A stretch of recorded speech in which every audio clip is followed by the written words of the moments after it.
You're listening to Systemic Error Podcast. The failure was designed.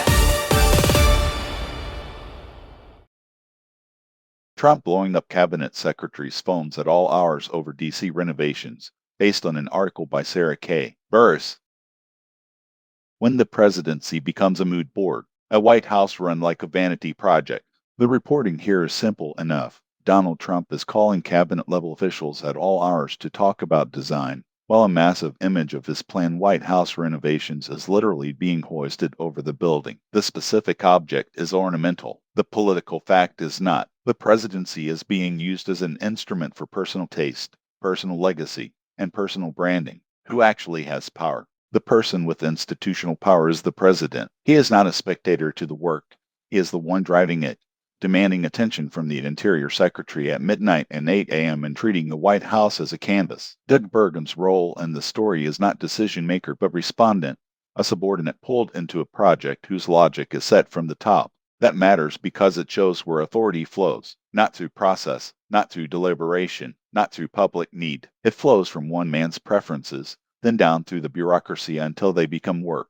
The decision is the point. This is not confusion. It is not drift. It is deliberate attention. Trump is choosing to spend presidential bandwidth on columns, embellishments, and projects that serve as a monument to himself. CNN's panel gets close to the truth when it says this is part of his legacy, but that word is too polite for what is happening. The point is not preservation or stewardship. The point is possession. A White House under renovation can be described as a construction site. It can also be described more honestly as a governing style. The executive branch reorganized around spectacle, ego, and the satisfaction of the man at the top. Misdirection as political cover. The panel's framing slips into the usual soft-focused diversion. Maybe this is what he should be spending his time on. Maybe voters won't make it an issue.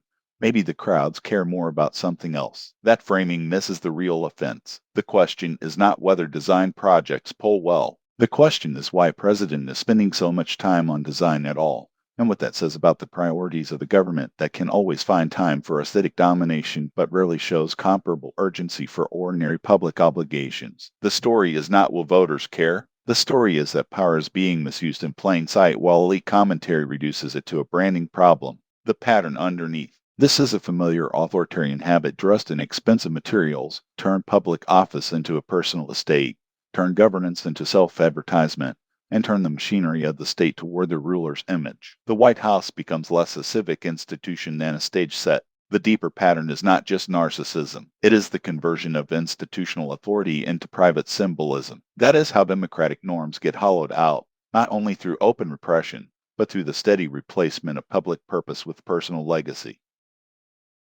You've been listening to Systemic Error. Thanks to Alternet for today's article, with the automated voice of Joe. Thanks for listening.